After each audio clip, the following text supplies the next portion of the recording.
જી નમસ્કાર, હું TR Jadav TR એજ્યુકેશનમાં ફરીથી એક નવા વિડીયોમાં તમારું સ્વાગત છે. મિત્રો, કોઈ પણ સરકારી ભરતી માટે એસસી એસટી ઓબીસીના વિદ્યાર્થીઓ માટે નિમણૂક અપાતા પહેલાં મિત્રો અનુસૂચિત જાતિ કે એસસી એસટી ઓબીસીના ઉમેદવારોને નિમણૂક અપાતા પૂર્વે જાતિ પ્રમાણપત્રોની ચકાસણી ખરાઈ કરવા બાબત મહત્ત્વની છે. તો તેના વિશે આ વિડીયોમાં ચર્ચા કરીશું. તો મિત્રો, અહીં તમે જોઈ શકો છો, અગાઉના વિડીયોમાં આપણે ઓબીસી એટલે કે બક્ષીપંચ એ ઉમેદવારો માટે જાતિ પ્રમાણપત્રો ખરાઈ કરવા બાબત કઈ પ્રોસેસ અથવા તો કયા કયા ડોક્યુમેન્ટની જરૂર પડશે તો તેના વિશે ચર્ચા કરી હતી. તો આ વિડીયોમાં વાત કરીશું અનુસૂચિત જાતિના એટલે કે એસસી જાતિના ઉમેદવારોને નિમણૂક અપાતા પૂર્વે જાતિ પ્રમાણપત્રોની ચકાસણી ખરાઈ કરવા બાબત શું છે. તો ગુજરાત સરકારે નોટિફિકેશન જાહેર કર્યું છે. તો અહીં તમે જોઈ શકો છો, ગુજરાત સરકાર સામાજિક ન્યાય અધિકારિતા વિભાગ પરિપત્ર ક્રમાંક અહીં આપેલો છે, સચિવાલય ગાંધીનગર. તો મિત્રો, ગઈકાલે આ જે સૂચનાઓ છે એની ચર્ચા કરેલી હતી. જે પ્રસ્તાવના હતી એ સેમ ટુ સેમ છે.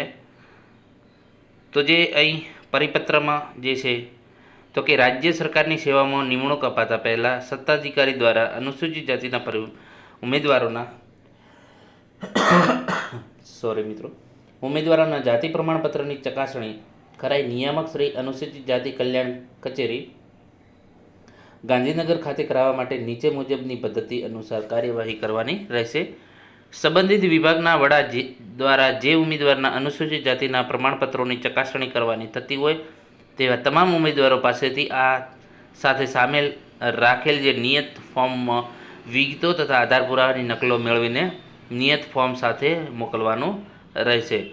ઉમેદવાર તરફથી રજૂ થયેલા આધાર પુરાવાની તેના અસલ પુરાવા સાથે ખરાઈ કરીને જે સંબંધિત વિભાગ ખાતાની વડાની કચેરીના અધિકૃત અધિકારી દ્વારા જે ફોર્મમાં નક્કી કરેલ જગ્યાએ સહી સિક્કા સાથે જરૂરી પ્રમાણપત્ર અચૂક આપવાનું રહેશે.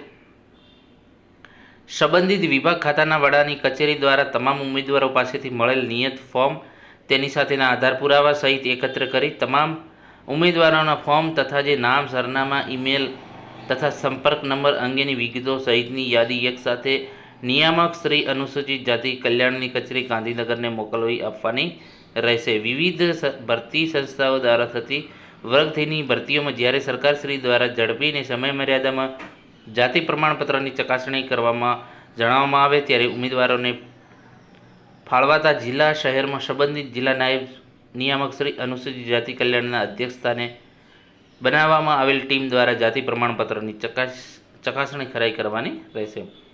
જાતિ પ્રમાણપત્રની ચકાસણી ખરાઈ કરતી વખતે કોઈ શંકાસ્પદ જણાય તેવા કિસ્સાઓમાં સંબંધિત જે જિલ્લા નાયબ નિયામક શ્રી અનુસૂચિત જાતિ કલ્યાણ એ પોતાના રિમાર્ક્સ તેમજ સ્વયં સ્પષ્ટ અભિપ્રાય સાથે રાજ્ય કક્ષાની ચકાસણી સમિતિને તમામ આધાર પુરાવા સાથે સત્વરે મોકલી આપવાનું રહેશે. ઉપરોક્ત જે સૂચનાનું ચુસ્તપણે અને યોગ્ય રીતે પાલન કરવા સચિવાલયના સર્વે વિભાગોને જણાવવામાં આવે છે. તેમજ તેમના તાબા હેઠળના સર્વે ખાતાના વડા, કચેરીઓના વડા, બોર્ડ, કોર્પોરેશન તથા નિગમના વડાઓને આ પરિપત્રનો અમલ કરવા અંગે જરૂરી સૂચના આપવાની રહેશે. આ પરિપત્ર વિભાગની સરખા ક્રમાંકની ફાઇલ પર માનનીય મંત્રી શ્રી સામાજિક અને ન્યાય અધિકારિતા વિભાગની મળેલ મંજૂરી અન્વયે બહાર પાડવામાં આવે છે. ગુજરાતના રાજ્યપાલના હુકમ અને તેમના નામે જીગર પટેલ, નાયબ સચિવ સામાજિક ન્યાય અને અધિકારિતા વિભાગ. તો મિત્રો, આ ટાઈપનું છે. હવે એના જે છે ફોર્મ કઈ રીતનું હશે તો અહીં તમે જોઈ શકો છો, સામાજિક ન્યાય અને અધિકારિતા વિભાગ સચિવાલય ગાંધીનગરના પરિપત્ર ક્રમાંક જે આપેલો છે, અનુસૂચિત જાતિના પ્રમાણપત્રોની ચકાસણી ખરાઈ માટે ઉમેદવારે રજૂ કરવાની થતી વિગતો કઈ કઈ છે. જે વિગતોનું ફોર્મ ભરતા પહેલાં ફોર્મ સાથેની સૂચનાઓ અવશ્ય વાંચવી. હવે અહીં પૂરેપૂરું નામ, સરનામું, મોબાઈલ નંબર, તારીખ, પ્રતિ નિયામક શ્રી અનુસૂચિત જાતિ કલ્યાણ, ગુજરાત રાજ્ય ગાંધીનગર, જિલ્લા નાયબ નિયામક શ્રી અનુસૂચિત જાતિ કલ્યાણ, જે તાલુકો જિલ્લો જે પ્રમાણે હોય એ પ્રમાણે. વિષય છે અનુસૂચિત જાતિના પ્રમાણપત્રની ખરાઈ કરવા બાબત. તો શ્રીમાન રાજ્ય સરકાર રાજ્ય સરકાર હેઠળના ખાલી જગ્યા વિભાગ ખાતા હેઠળની હોદ્દોની જગ્યા પર ભરતી સંદર્ભે મેં રજૂ કરેલા મારા જાતિના અનુસૂચિત જાતિના પ્રમાણપત્રોની ચકાસણી ખરાઈ માટે નીચે મુજબ વિગતોને આધારે રજૂ કરું છું. તો અહીં તમારે જે છે વિગતોને આધાર રજૂ કરવાના રહેશે. તો મારું તથા મારા પિતાનું અસલ રેશન કાર્ડ તથા તેની પ્રમાણિત નકલ, રેશન કાર્ડમાં મુખ્ય વ્યક્તિનું નામ, સરનામું અને રેશન કાર્ડ નંબર. પછી મારું શાળા છોડ્યાનું પ્રમાણપત્ર, પ્રમાણપત્ર ધારકનું નામ, શાળાનું નામ અને સરનામું, પ્રમાણપત્ર નંબર, તારીખ, વિદ્યાર્થી, જનરલ રજિસ્ટર નંબર, જાતિ, જન્મ તારીખ અને ગામ, તાલુકો, જિલ્લો જે હોય. મારું અનુસૂચિત જાતિ પ્રમાણપત્ર સક્ષમ અધિકારી શ્રી પાસેથી મેળવેલ પેટા જ્ઞાતિની સ્પષ્ટતાવાળો પ્રમાણપત્ર, ધારક કર્તાનું નામ, પેટા જાતિ, જાતિ પ્રમાણપત્ર નંબર, જાતિ પ્રમાણ આપનાર અધિકારીની કચેરી. તો આ ટાઈપનો લખવાનો. મારા પિતાના શાળા છોડ્યાનું પ્રમાણપત્ર જો ભણેલા હોય તો એ ડિટેલ અહીં લખવાની છે. મારા પિતાનું અનુસૂચિત જાતિનું પ્રમાણપત્ર તો અહીં એ વિગત લખવાની છે. મારા સગા ભાઈનું શાળા છોડ્યાનું પ્રમાણપત્ર, તમારા ભાઈનું જે વિગત આપેલી છે એ તમારે લખવાની. મારા સગા ભાઈ બીજા ભાઈનું જે છે તો એનું અહીં ડિટેલ લખવાની છે. મારા સગા બહેનનું તો અહીં આપેલી છે ડિટેલ તમારે લખવાની. પછી મારા સગા બહેનનું અનુસૂચિત જાતિ પ્રમાણપત્ર તો અહીં ડિટેલ આપેલી છે એમાં લખવાનું.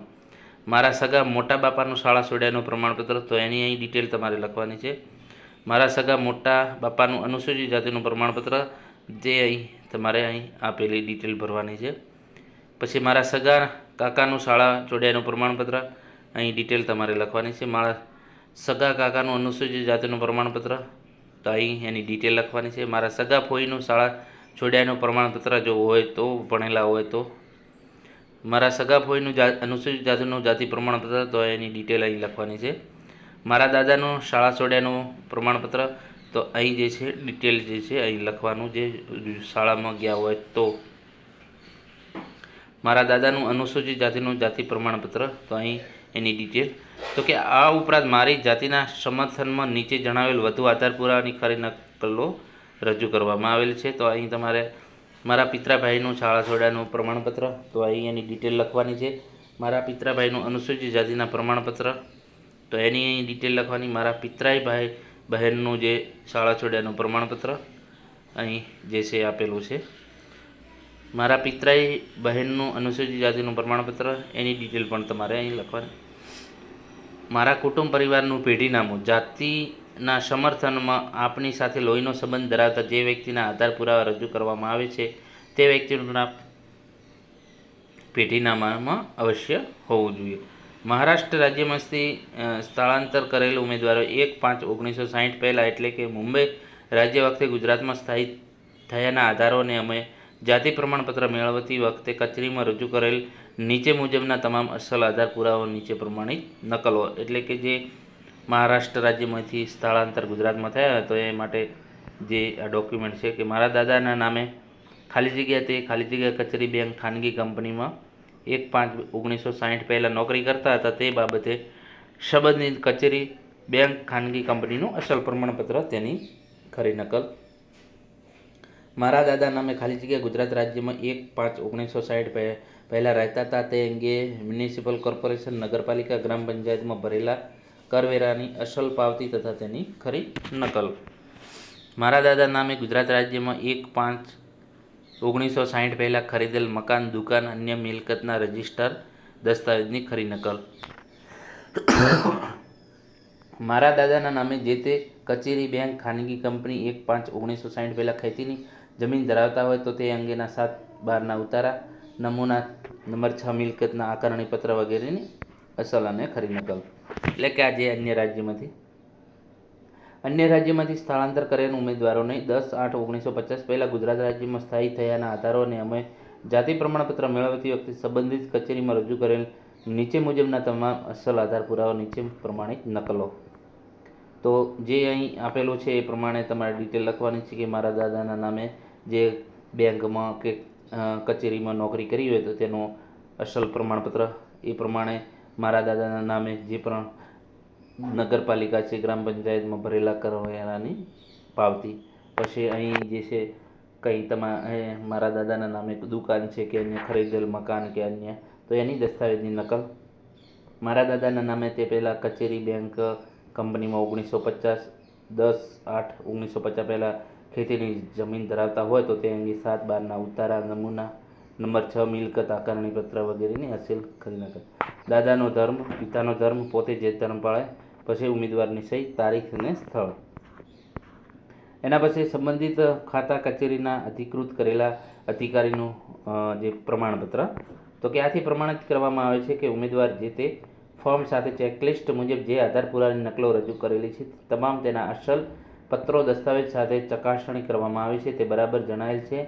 રજૂ થયેલ નકલોમાં કોઈ તફાવત કે સુધારા વધારા જણાયેલા નથી અને ઉમેદવાર તરફથી કોઈ ચોક્કસ અસલ પત્રો દસ્તાવેજ રજૂ ન થયેલ હોય અથવા તો તફાવત જણાય તો તેની અહીં વિગત લખવાની.